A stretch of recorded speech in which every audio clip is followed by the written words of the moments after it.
So, nung naiintindihan mo na kung paano mag-technical analysis, mag-fundamental analysis, masasabi mo pa ba na ang trading ay sugal? No, trading is not sugal. As long as you have a knowledge, trading is not sugal. So, kasi coach, naisip ko yung per day ko sa cruise ship, pwede mong kitain within 5 minutes lang. Correct. So, magkano ba pinakamalaking kinita ni Mean? Secret! Pinakamalaking talo na lang. Pinakamalaking talo.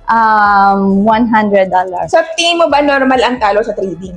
Of course, that is part sa habang nag-aaral ka.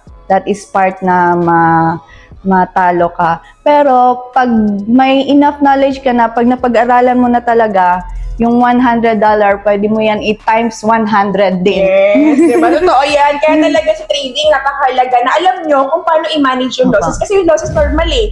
Talagang you have to go through it. You really have to endure the pain of losing. Kasi eventually, kapag naintindihan nyo na talagang may mga talo, then all you have to do is to manage the losses. Diba? Mas marami yung profit compared sa losses, yun yung goal, diba?